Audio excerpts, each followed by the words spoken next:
So my artwork is called Progress Comics, and it's a 3-part series that explore different types of socio-political activism. So the first one's called the LGBT, which focuses on LGBT rights. My second artwork is called the Unidiverse Command, which focuses on current racial issues occurring throughout the world. And my third artwork is called the Patriarchy Punishes, which focuses on issues of sexism and feminism. So the materials I used was pencil, fine liner, and Copic Chow markers on hot press paper, and I used that on all 3 pieces of the series. I thought it was interesting how you can use art as a means to transfer a certain idea to people, especially when it's one that's quite unpalatable. My favourite artists are like Keith Haring, Jess Johnson. Frank Miller was a big inspiration for my art series, because his comic book art in the 80s specifically is what really drove me to use different kinds of methods with composition especially, and strong line work. I think that was really important. Music also helped me a lot when I was trying to develop the ideas for my artwork, so musicians like Panic at the Disco and Girl in Red were really inspirational for developing this certain style and meaning behind each artwork. My main starting point was a desire to combine 2 things that I was really interested in, which was comic book art and socio-political activism. And I felt that if I was able to merge them together into one artwork, I'd be able to create something that was really appealing to the eye, but also very interesting to one's mind. In 2020, I've decided to take a gap year to focus on different kinds of art that I want to pursue. I haven't decided on what I want to do, but I know it's going to be in the arts, so I really just want to take the time to explore different mediums and figure out what it is that I really enjoy doing. I think the most important piece of advice I could give is just do something that really makes you happy, because VCE can be quite difficult, and if you're not doing something that you're really committed on and really just passionate about, you might lose focus. So my work is titled Vices, and the ideas behind is taking Dutch still life, the traditional aesthetic and style of it, and making that contemporary. So I did this by incorporating contemporary symbolism into it. The vices basically is what I ended up doing. So tobacco, gambling, alcohol. I brought in also littering, so there's a plastic bottle in the work, and trying to communicate negative moral messages through my work, which is what the Dutch still life artists did traditionally. I drew over the final photograph with a graffiti pen in a graffiti textile. And that was to kind of raise the idea of that, these vices that are destroying people's lives and communities aren't actually illegal, but graffiti is illegal to perform in public. Do we have the wrong thing monitored by the government? So walking home to and from school, I'd pick up plastic bottles or Coke cans or plastic bags and tobacco packaging as well, which is discarded everywhere, because I wanted that to be part of the process, that all these objects were found. I collected those, and then I did multiple test shoots, creating a black fabric background in my house, and then setting it up and buying flowers and picking them and then arranging them and changing the positions and just shooting lots of photos over and over and over, and then editing and picking what I liked and then doing a final shoot. I got it printed professionally, and then over the top of that I had one shot at it because it was expensive to print too, and then got a large Copic marker, a really thick one, and drew over vices in a graffiti font that I had rehearsed over and over before doing it, but then tried to make it look like it had been organically done.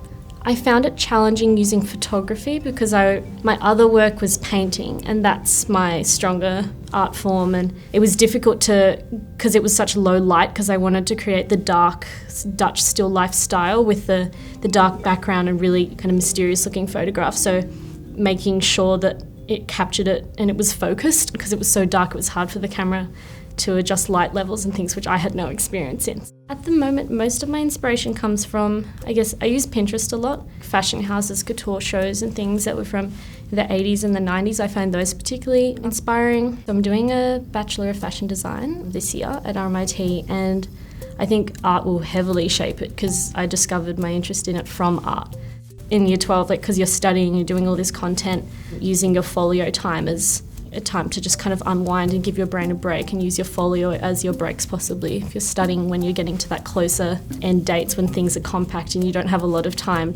My work, Anamnesis, is a 3-faced portrait of my grandfather. It's made up of hundreds of thousands of little lines and aims to portray what Alzheimer's is like.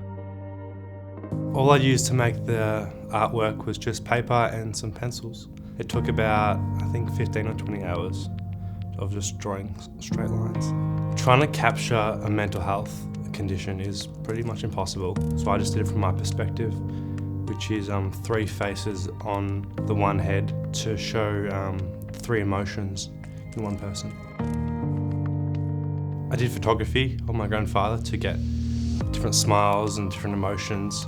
Some of them were happy, some of them were not, and that basically just determined what I was going to use. For this particular artwork, I was inspired by my grandfather, looking at how he's going, and it's pretty sad. But in general, I like Ben Quilty as an artist. Yeah, he's just a great Australian artist and a role model for male Australians.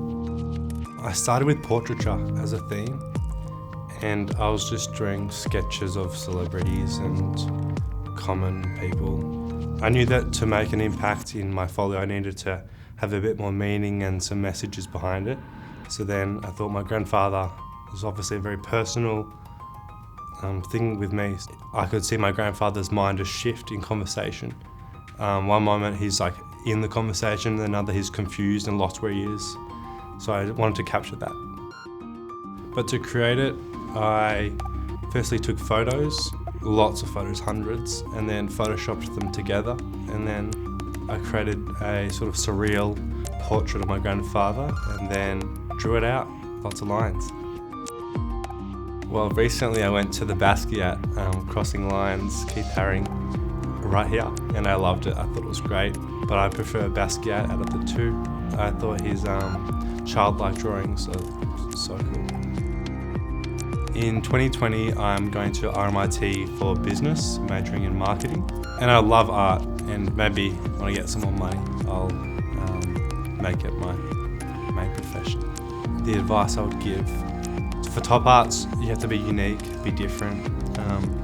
I put a speaker on my folio. It's a greeting card, so when you open a card, like there's some annoying Christmas jingle, but I took that out and recorded my grandfather in it. I'm Norman McLean, and I am now 74 years old, and I have had a lot of experience in the world. I just was thinking, how can I make this an interactive folio, just make it a lot better than every other kid's. And I had just really deep meanings and messages, which is basically the aim of Top Arts. And then for study scores, just the exam. I didn't do very well in the exam, and I should have done lots more practices, but that's what happens. The title of this work is Where Did You Go? I didn't actually come up with a name till quite late. The one question that everyone asked when they saw the painting was, where did the person in the boat go?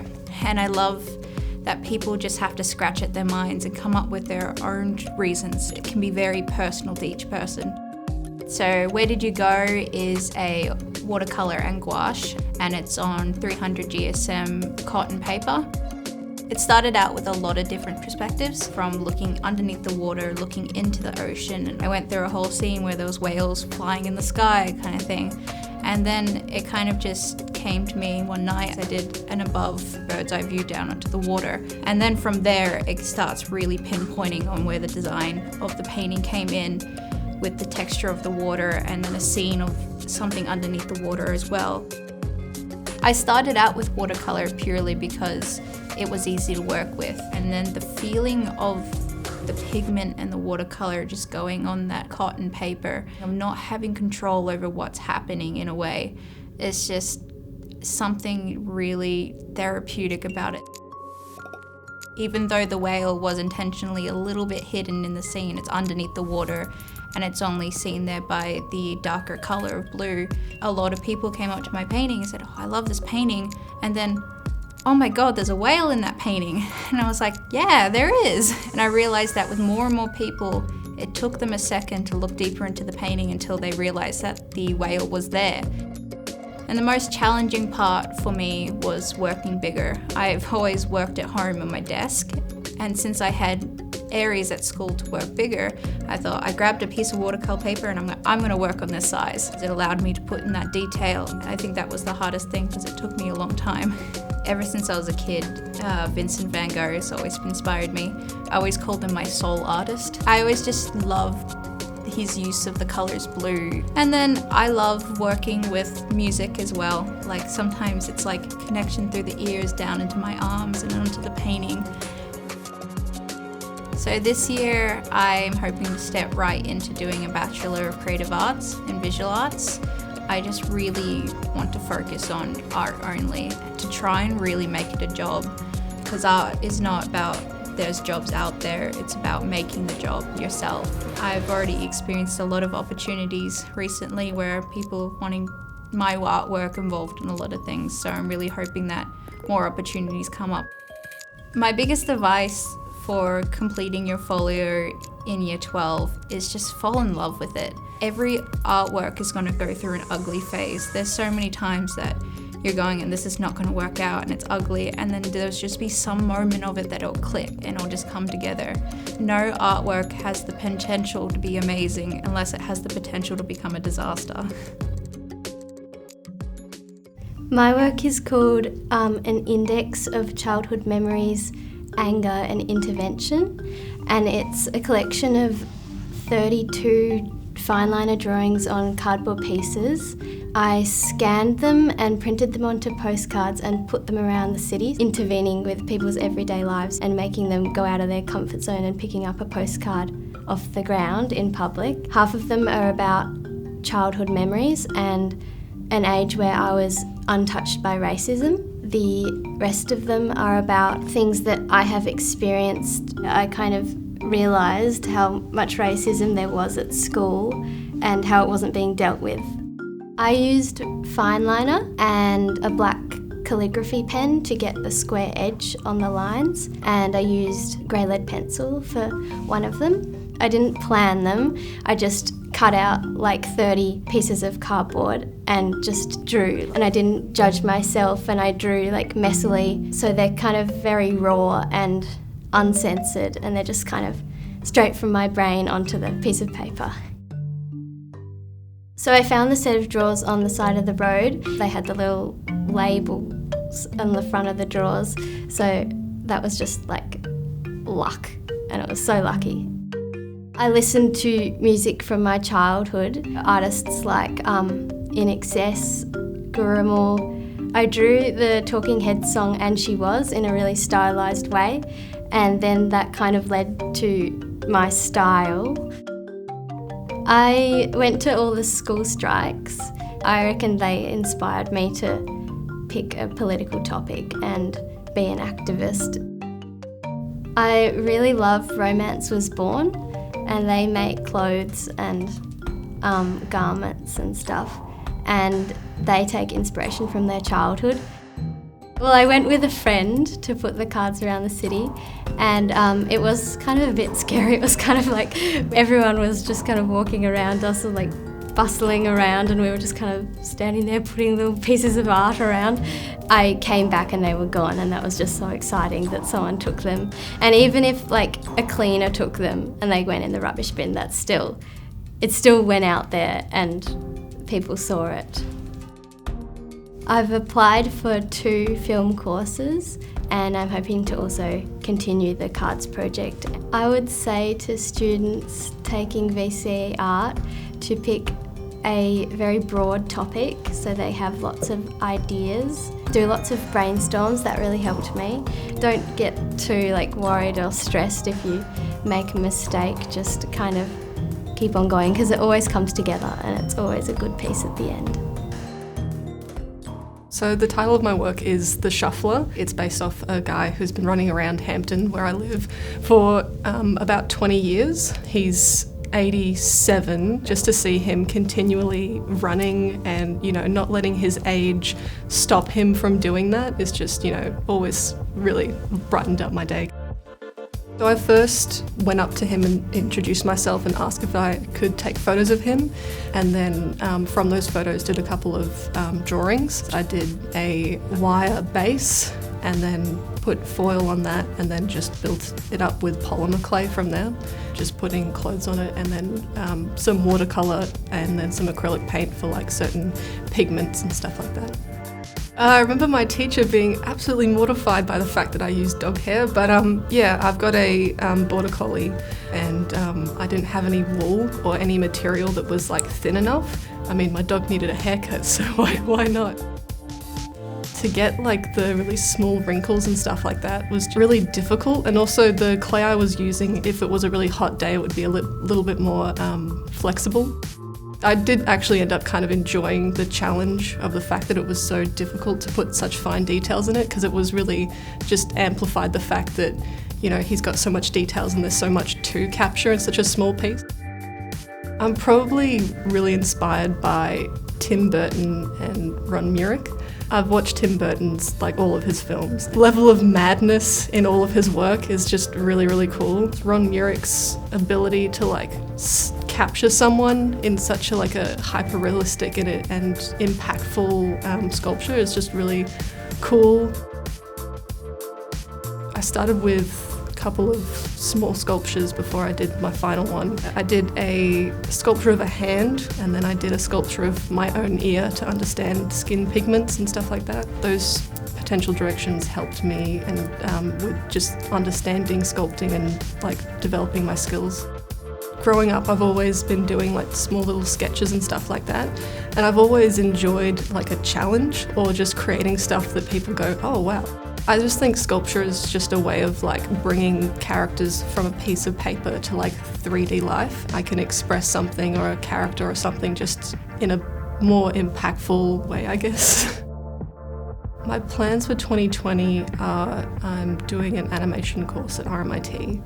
I think just with art is, for 2020, just taking whatever opportunities come my way, just trying to learn as much as I can to try and be as best as I can when it comes to art. The advice I'd give to other artists would be to be more confident in what you do and the work that you've put into your art, because I think a lot of artists aren't confident in themselves and what they create, because, you know, there's the shy artist in the corner, you know, just drawing away, and I think people just need to give themselves more praise and not be so critical of themselves and their art. The title of my work is End of the Road, and the kind of ideas that are around it are journeys and like the journeys that we take in our lives. And it's around like an aesthetic style based off American National Park posters. It consists of like 23 paper cut stencils that are about A1 in size. And I wanted there to be a very human quality to it that was intimate. So I hand drew each layer, and then I scanned them in, and then compiled them in Photoshop, and then cut them out, and then sprayed them with low pressure aerosol paint. I used to do stenciling a lot as a kid, and it's what taught me a lot of the basics, especially about like tone and contrast and that kind of stuff, and how you balance and how you convey form when it's only binary, when you've only got black and white. How do you make something look three-dimensional? My family and a friend of mine, we went for a trip to America. We picked up a couple of these little postcards. They were very romanticized, like they showed more of the feeling of what it's like there, as opposed to just like a photograph of it.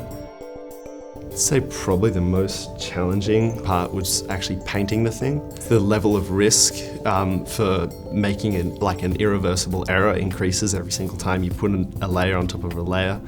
In the same sense, it's also very exciting. I'm quite inspired by like visual storytelling. I watch a lot of movies. Stuff like Mad Max, and where there's just so much that's communicated through like the composition of a shot. An American artist named Gregory Manchess, he works with oils. The paintings have all this kind of life to them that like, it's just more of a captured moment in time where everything's kind of moving, but it's almost like pausing a movie. Well, my favourite artist is actually probably Shepard Fairey. You can track his kind of career. You can like see from the start when he was handing out all these like kind of stickers of Andre the Giant and getting his friends to stick him up, creating the Obama Hope poster. It's just very interesting to be able to watch a single artist and see their career from start and just see every step they kind of make. My plans for 2020 are to study art at VCA, specifically drawing and printmaking. I also kind of want to go out and do my own thing, but then kind of come back to art and teach it possibly in school, because that's just something I kind of feel led to do. But you got to go out into the world and actually have a career and actually learn stuff to be able to teach stuff. The advice I'd give to VCE students doing art and studio art is probably make art that you can share. The people who would backboard off mates to get advice on what should I do here, or what do you think of this? Can you give me your honest opinion? Those people they enjoyed it the most. At the end of the day, I really just want works that I can be proud of, but that I can also just show my friends when they ask me, hey Dave, what are you doing and stuff. Just go, here you go. Just, that's what I'm doing. My artwork is called Architectonic Arrangements, and it explores architectural scenes being dissected into flat, simplistic and colourful shape. The theme which I chose to explore was structure, and I wanted to convey modernistic architecture in a very simplistic manner through emphasising the two-dimensional flatness of the canvas through a very structured application of paint. The three-dimensional prisms on each different set conveys a realistic structure, but also a metaphorical structure that interacts within the public space. And the prism itself also creates its own shadows and shapes, which reflects across the canvas. I tend to like working with sets of 3. I've noticed the materials which I chose to use was acrylic wall paint, and I chose 5 different colours for each one of different shades and hues of that colour to show the shadows and transition of hues. I decided to go with acrylic wall paint because I was able to create a very flat and smooth application, which I applied with a sponge roller brush. And then I painted it onto a wooden canvas as the material matched the prisms, which I made using a laser cutter at school to cut the different shapes, which I then stuck together and created the prisms. It was really challenging trying to keep it so neat and structured. But I think what was most interesting was that I progressively got much quicker. In Year 12, I really tried to create my own unique style. The starting point for my artwork was definitely architecture, as I'm quite drawn to shape and compositions. I explored a lot of different art movements, such as cubism, pop art, constructivism and geometric abstraction. I have lots of favourite artists, but I think Andy Warhol definitely stands out for me, as I've always loved artworks from the pop art movement, and I just think his use of colour and shape and pop culture subject matter really inspires me. And I think also how he created art that wasn't typically seen as traditional of his time. This year, 2020, I'm having a gap year, so deferring university for a year. I got into a double degree in arts and visual arts at Monash, and I'm planning to go travelling later in the year through Latin America, so that's very exciting. I think art will definitely always play a role in my future, as I am planning to study it at a university level. I think just it's always been a passion of mine, and hopefully it's something I'll pursue in the future. Advice. I definitely think be creative and don't let the pressure of VCE hold you back. Ask lots of questions, listen to feedback, both the positive and the negative. I think most of all, manage your time and stay on task, but also enjoy your final years at school. So the title of my oil painting is called The Cassetta. It deals with helicopter parents who are too controlling over their children. In order to depict that, I decided to cover the senses of my subject matter in the painting.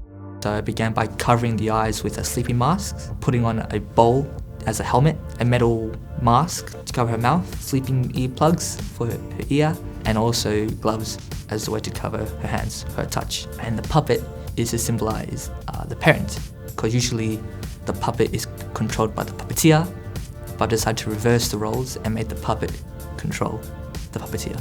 I tried to use a traditional oil painting methods, which is different to what I usually like to do. So I painted on raw canvas, but instead of stretching the canvas, I decided to leave it as it is, because I felt like it created a childish aesthetic.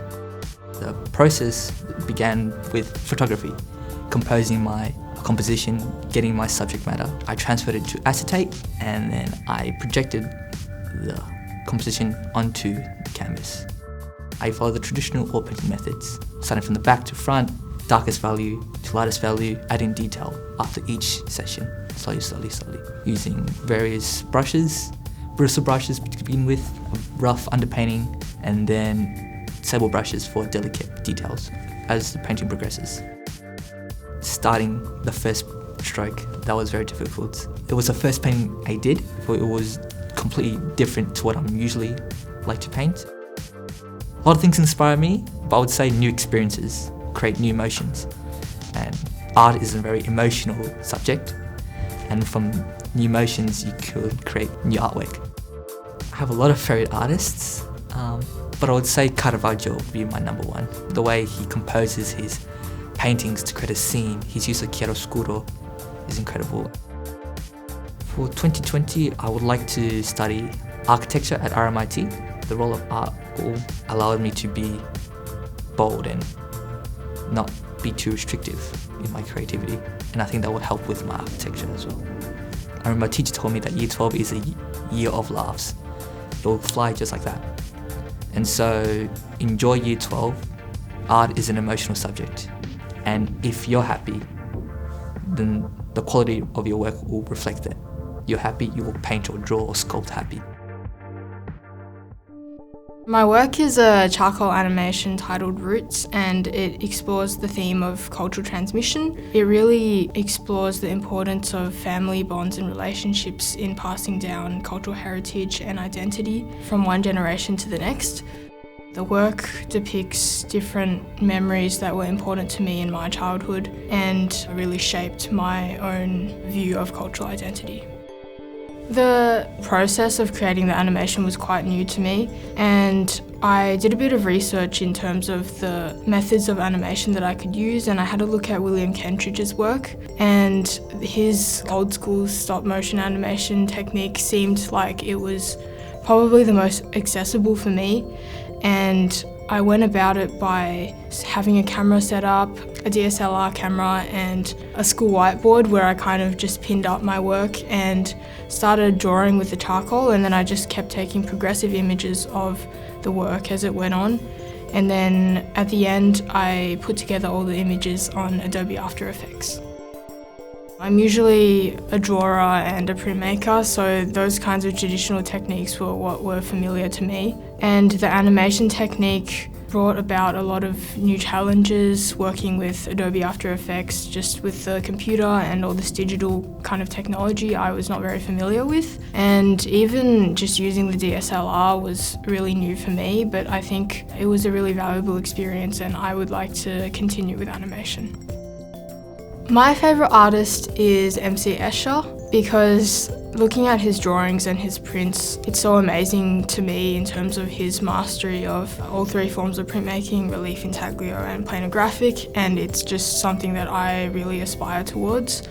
In 2020, I'm starting a double degree of Arts and Fine Art at Monash. I'm sure that art will continue to play like a huge role in my life. I think annotation is something that so many art students and folio students dread or struggle with, but I think take a few notes on your laptop or whatever's closest, because if you have a record of what you are feeling or thinking about your work in that moment, it'll make your folio so much more authentic. The title of my work is called Money. My artwork was really initially about focusing on pollution and the environment. I posed myself with a question at the start, like where in humankind have we sort of lost our connection with nature and where have we gone wrong? My work consists of a metal piece, copper and resin. I sort of had to work with this sign that I got. I just knew it had potential, but I knew that I would be restricted by this size, and then started on Adobe Illustrator playing with words and font and type and seeing how I could make the message really clear. Then managed to laser cut with a thicker card, like a stencil, that I was able to use on these copper sheets. Polished it, cleaned it, traced the lettering onto the copper, trace around the edges with masking fluid, which I was then able to pour resin into, and as that was sort of setting, pull away the masking fluid.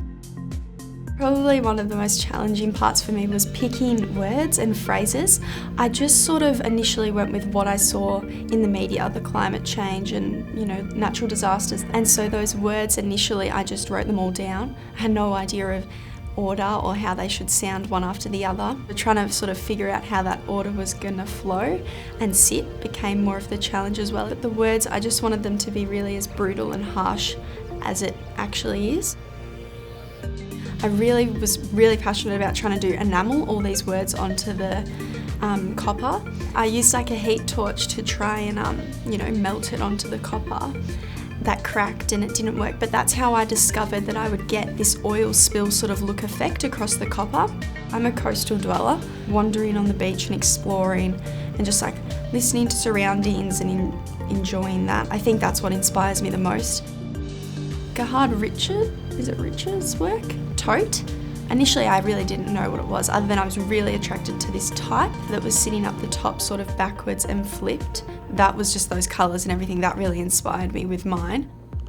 I'm taking the year off and I'm hoping to grow my own sort of little business called Salty Rose. So I make natural like surf wax and recycled shell jewellery and stuff, talking about the environment and how we can make it better and consumerism. I don't know, I think that is really important to focus on having a small business, and I love that I can bring art into it. I think it's really hard to sort of initially be strong about your ideas and like be like, no, this is what I want to do, when you're constantly influenced by other things. But if it's what you love doing and it's what you know you'll enjoy, it doesn't matter who it's pleasing or what it looks like or anything. So I think it's best to sit with an idea sometimes, and if you know that it's got something that you still want to keep trying and experimenting with, I think that's the best way to start. My work is called Free Show Bags. My theme was surrounding propaganda, and it's like a 30-minute to an hour performance where I put on this character, which is Zara Kimber, which is me, but cooler. I distribute, with a bodyguard by my side, 150 tote bags with free Zara Kimber merchandise inside. The work had vast variety of materials. Each show bag is a reusable tote bag. I used photo transfer paper to print a logo onto them that I made in Photoshop. And it's like my propaganda logo, which remains consistent throughout all the items in the bag. Inside the bag there are bottle openers and business cards with a professional email and stickers. So those 3 items were all mass produced and I outsourced them online. The other items in the bag are exclusive photo prints. So I made them on Photoshop and then I just printed them onto photo paper myself. Also, like Gmail was a material for me to set up like a professional email. I reckon the most challenging part was definitely time management, because the work was really about the minute details. Because it's a performative work and because it's about something that's completely not real. So the work calls for a universe within itself. So it was about kind of setting things up so that people buy into it. What inspired this specific work was mainly Mao Zedong. He was chairman during the Chinese Revolution. The way he uses propaganda is so interesting because he just focuses on repetition and presenting himself as like the most ideal person ever. So that really inspired me. I thought, I really want to create an exciting atmosphere. My favourite artist at the moment is Darren Sylvester. I like how he explores the artificial and things that are really commercial, but not trying to expose it. He's just exploring it. This year, I am going to be doing advertising. It's very creative in my eyes.